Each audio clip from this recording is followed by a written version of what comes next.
What's going on, everybody? Everybody's been fantastic, and in today's video, coming back at you again with the D&D character builds. This time I've done Yang Xiaolong, Neo's rival, uh, just because I thought about it a little bit. I was like, you know what?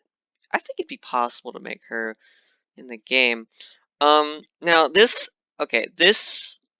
build is complicated, very, very complicated, and as I'm going over it, you'll see why. Yeah,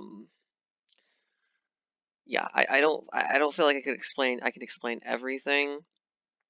Just because I haven't really gone over this in the past few days, but yeah, we'll just go over it as we get to certain things. So stats. Well, once again, we're just gonna go with the standard array. I feel like whenever I'm gonna do like a character, a character build, from for characters from that are like TV shows or whatever, just just go with standard array. It's whatever. Strength is obviously going to be the highest. Dex, Con, Wisdom, Intelligence, and then Charisma in last place. So Yang is a tough nut. Okay, she is built around taking hits, and that's her thing. Taking hits. That's her semblance. And then dishing the damage back out just as hard, if not more. So obviously that's why your con is also going to be one of your higher ones, and then your dex is also going to be high up there as well. I didn't want to put wisdom on here, but because I don't think Yang is all that wise. Um, I wanted to kind of put it in charisma. Like these three stats here, or no, these two stats, wisdom and charisma, they were kind of difficult to decide upon. I think the 8 honestly just goes in wisdom, and the 12 goes in charisma. The 10 I feel is good, um, because it's good where it is, because Yang's not smart, but she's definitely not stupid, I feel. So, yeah. And then for race, we're doing variant human again, but for a completely different reason. So two different ability scores of your choice increased by 1. So strength and dex will be what we go with. So that will become a 16, and that'll become a 14. So your +3, your +2, and your +2, +1, 0, and then -1. And then you gain proficiency in one skill of your choice. This doesn't matter. Just go whatever with whatever. Um, and then you gain a feat of your choice. This is important. So we're going to pick Tavern Brawler. And what that does is it increases our strength or our con by 1. I just gave it to con. You can give it to whatever. I just for the sake of simplicity, I gave it to Constitution. And then you are proficient with improvised weapons and unarmed strikes. So we become proficient. We can add our proficiency bonus to any improvised weapons that we pick up and throw, and we are also proficient with our unarmed strikes. So that fits. Yang is a hand-to-hand kind of fighter, so this fits. And then our unarmed strikes uses a D4 for damage. So I actually learned that unarmed strikes, if you don't take up a class that gives you this kind of like ability, it's 1 damage always plus your strength. So that's why we're taking this feat. And it also kind of fits. And then when you hit a creature with an unarmed strike or an improvised weapon on your turn, you can use a bonus action to grapple them. I don't think I've seen Yang ever do this. Not that I can remember. Maybe she has. But yeah, and then obviously the name Tavern Brawler is like, fantasy thing because tavern, but she was in a club.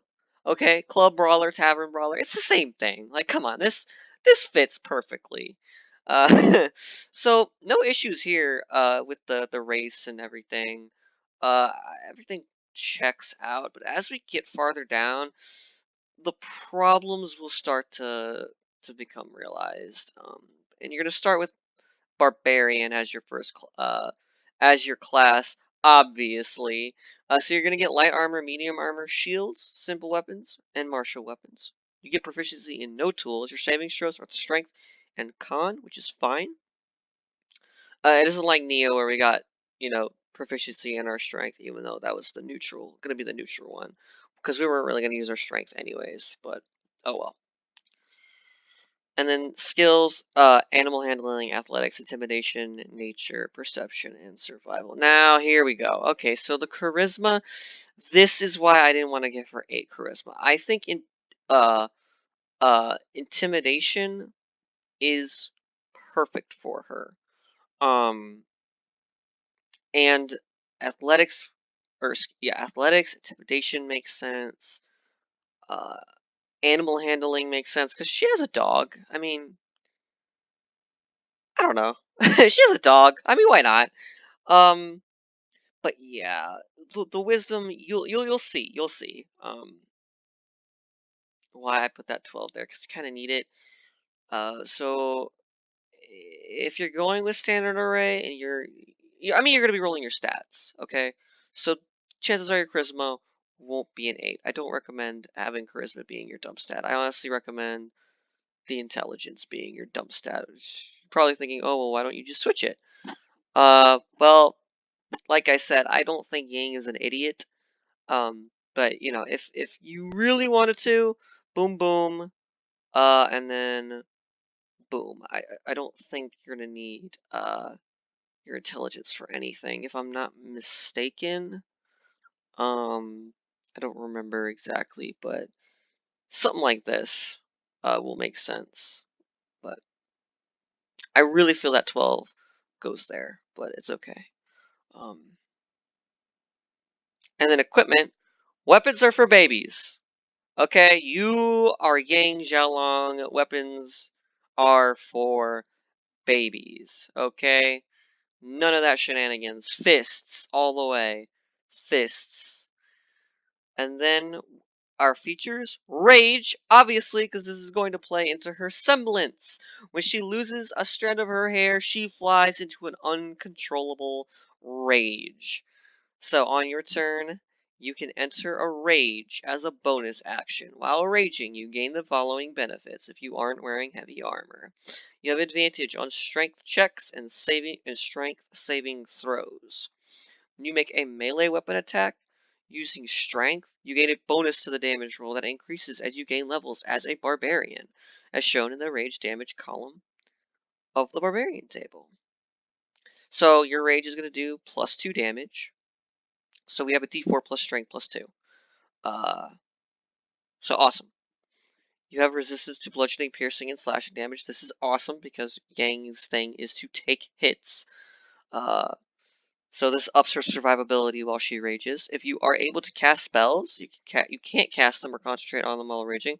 This isn't going to matter because we are going to multi-class into a spellcaster anyways. So it lasts a minute and ends if you're knocked unconscious or if your turn ends and you haven't attacked a hostile creature since your last turn or taken damage, blah blah blah blah blah, whatever. Okay. And then you get unarmored defense. So just like the monk, you get unarmored defense. So dex plus con plus 10.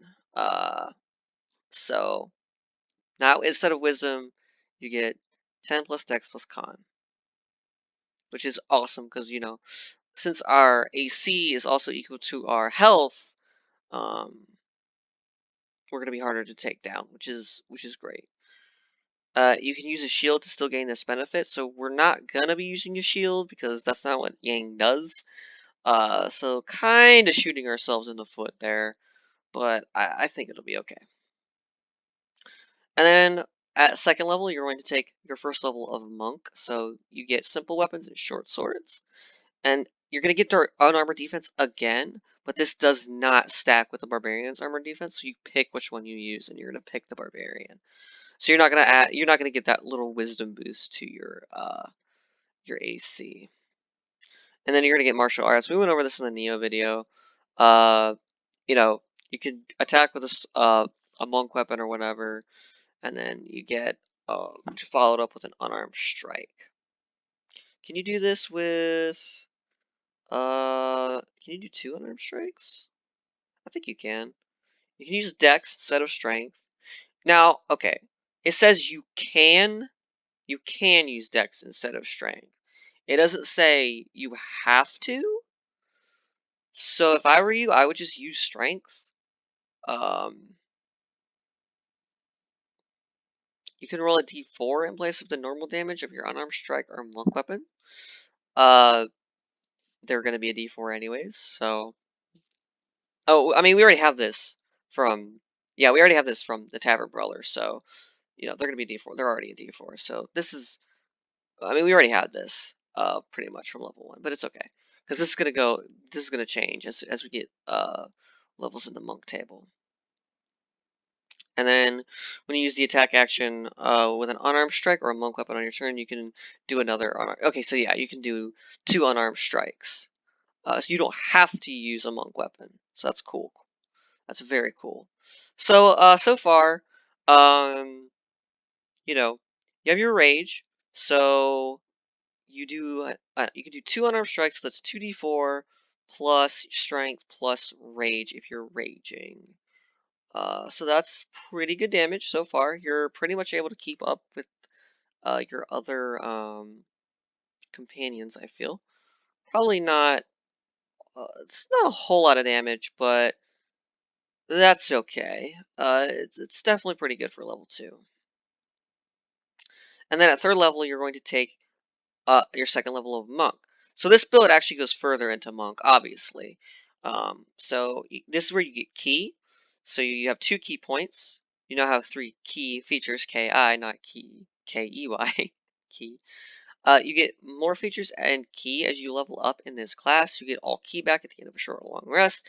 Some key features have a save DC, which is 8, plus proficiency, plus wisdom. So that is why we have the +1 wisdom. Like I said in the Neo video, I try to fit the role-playing while also trying to make this practical. And I feel this build is a bit unpractical. But well, actually, there was something I wanted to talk about. Where was it? Oh yeah. So okay, with rage, when you make a melee weapon attack using strength, you gain the bonus of the damage roll that increases as you gain levels as a barbarian, as shown in the rage damage column of the barbarian. Okay, so now that I've gone over like what we're kind of going for, this is a problem. When you make a melee weapon attack using strength, I don't know if unarmed really even counts. So you might not even get the rage bonus from that. So if that's the case, this whole thing kind of just falls apart. I would definitely try to talk to your DM about it. Because honestly, if it was me, that doesn't really make a whole lot of sense as to why you wouldn't be able to really count an unarmed strike as a melee weapon attack. It's kind of silly. So I would definitely get up with your DM about that. Like, hey, I'm using like I want to use a character that's like unarmed. They don't use weapons, just fists. So would I be able to use rage as a or my unarmed strikes as part of the rage damage or whatever? I think it doesn't really matter. But yeah, it kind of falls apart right there. Um, but let's keep going. So you get Flurry of Blows. So immediately after you take the attack action on your turn, you can spend 1 key point to make 2 unarmed strikes as a bonus action. So now instead of, doing 1 unarmed strike as a bonus action, you can do 2. So that's 3d4 plus rage plus strength. So that's for each hit. So that's pretty good. You get patient defense. You can take the dodge action. And then you get Step of the Wind. You can take Disengage or Dash action as a bonus action. And then your jump distance is doubled. And then you get Unarmored Movement. So your speed increases by 10 feet while you're not wearing armor or wielding a shield. Awesome. So now our walking speed becomes 40. Then you're going to take Barbarian 2, get Danger Sense, so you have advantage on dexterity saving throws against effects that you can see, such as traps and spells. To gain this benefit, you can't be blinded, deafened, or incapacitated. So, alright, neat little ability there, I guess. Then you get Barbarian 3, which is where you get your Primal Path, and you're going to take Path of the Storm Herald. Honorable mention, Totem Warrior, bear. Okay, I looked at the bear and I was like, yes, this is awesome. Because Yang is based off of Goldilocks, and Path of the Bear, if only it wasn't ruined, okay? What made me keep it off is because you get the Beast Sense spell and you get two spells. I don't remember what they were. But that just ruined it right there. Like, Yang doesn't have that kind of have those kind of abilities. I guess you could argue something for it. But the way I was looking at it, it just didn't fit because you can only do it as a ritual. And Yang, that's not Yang's thing. So yeah, I don't know. I looked at other primal paths, and honestly, Path of the Storm Herald fit the best. So you choose one of the following: desert, sea, or tundra. While raging, your choice gives you a 10-foot aura. Now there is aura, okay, in RWBY. Obviously, this kind of aura is different. But honestly, when Yang rages, she does give off sort of a fiery aura. So this honestly really fits. Um, so you're obviously going to pick the desert. An enemy that ends its turn in the aura takes fire damage equal to 2 plus barbarian level divided by 4. So I mean, that doesn't really make a whole lot of sense because people don't take fire damage while they're close to her. But honestly, this is as good as it's gonna get for you. And then now you can use your rages 3 times a day, or per short or long rest. Then at Barbarian 4, you're gonna get your ability score improvement or a feat. You're gonna go with Strength. And then at Monk 3, then you're gonna take Monk 3, and this is where you get your monastic tradition. Now you get, or you're gonna pick Way of Sun Soul. This fits perfectly into her character because Yang Xiaolong in Chinese means little dragon. And what do dragons do? They breathe fire. Okay? Now you get Radiant Sunbolt. So this is supposed to be your makeshift Ember Celica kind of ranged attack that Yang can do, which is freaking cool. So yeah, I mean, this is basically just martial arts, but you get like a ranged attack or something. Yeah, like 30 feet. Not bad. Um, this is pretty neat.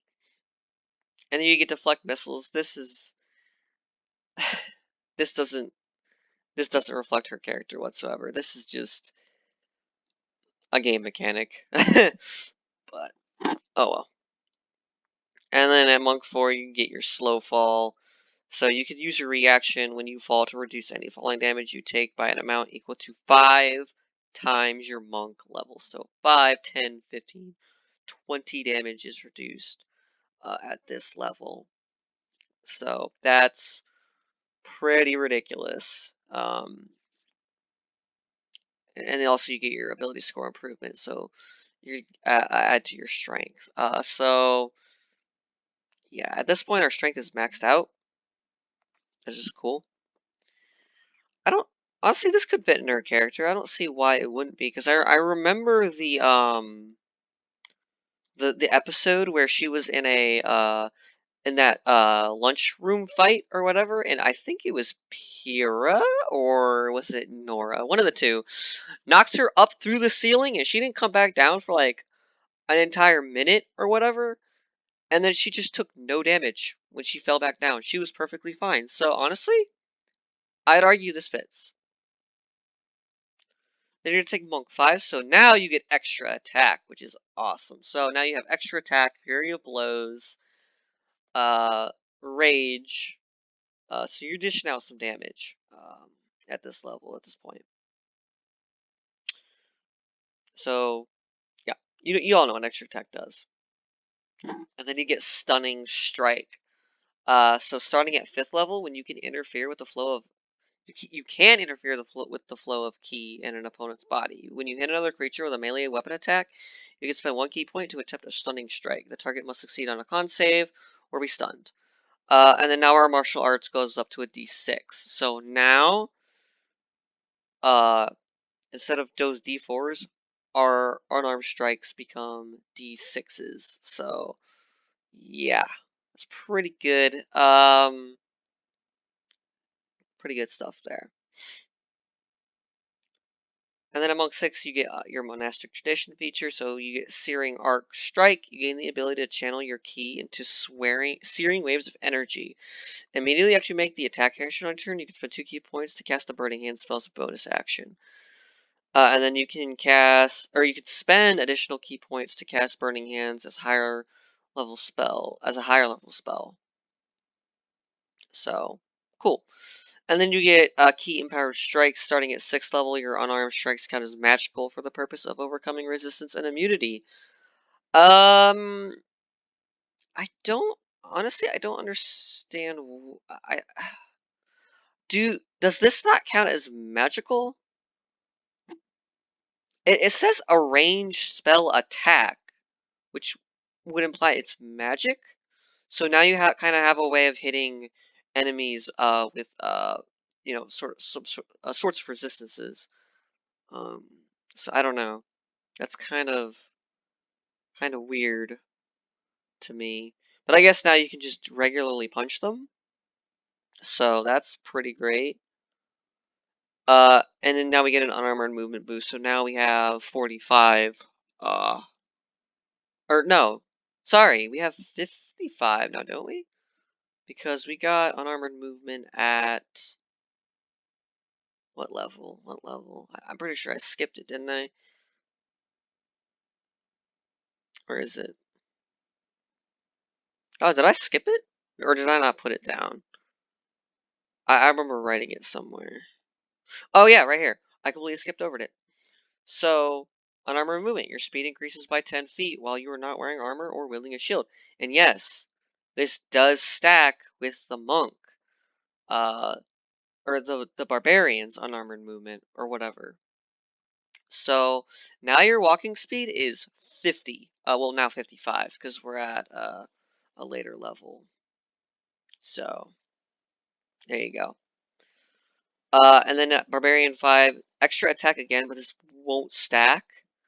Oh, here's the fast movement. Sorry, we haven't got that yet. Wow, I'm like out of it right now, guys. So yeah, we get extra stack that won't, or extra attack that won't stack with the monk. I talk. Now we get fast movement. So now our movement is 55. No, it was 45 here. Now it's 55. Then we're gonna get our path feature. Goodness. Now we get Storm Soul. So you gain resistance to fire damage and don't suffer the effects of extreme heat. And now we can use rages 4 times. Cool. Feral Instinct, you have advantage on initiative rolls. Additionally, if you are surprised at the beginning of combat and aren't incapacitated, you can act normally on your first turn, but only if you enter your rage before doing anything else on that turn. So cool. Barbarian 8, ability score improvement. Con, Barbarian 9, brutal critical. You can roll 1 additional die when determining extra damage for a critical hit. Rage damage goes up to +3 now. Barbarian 10, Shield of the Storm. While raging, your allies get the benefit of your Storm Soul feature, so they have resistance to fire when they're within 10 feet of you. And then Barbarian 11, Relentless Rage. Starting at 11th level, your rage can keep you fighting despite grievous wounds. If you drop to 0 while you're raging and don't die outright, you make a DC 10 Constitution saving throw. If you succeed, you drop to 1 hit point instead. Each time you use this feature, after the first, the DC increases by 5. When you finish a short or long rest, the DC resets to 0. So, we're trying to become we've become extremely hard to kill at this point, which is perfect for her. And then last but not least, Barbarian 12 or level 20, your ability score improvement, and now you can rage 5 times. I really wanted to do Monk 4, Barbarian 15, or no, Monk 4, Barbarian 16, so we can rage for as long as we want. But I noticed that if we didn't do that, or if we did do that, we wouldn't completely max out our stats, our con or strength, depending on what you picked. So that's kind of why standard array kind of sucks, but most people roll, so you don't have to worry about that. Um, so yeah, if I wasn't going by standard array, this would actually look completely different.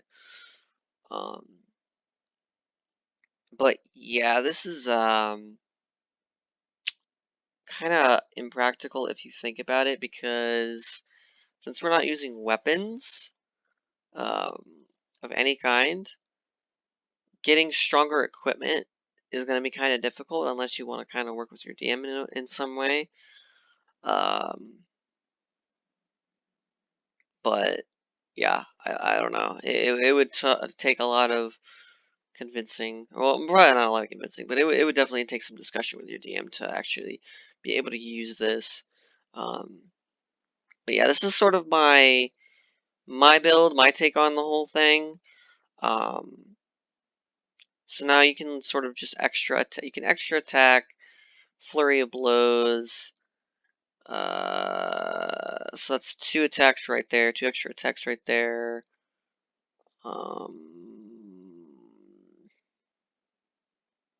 That's kind of it.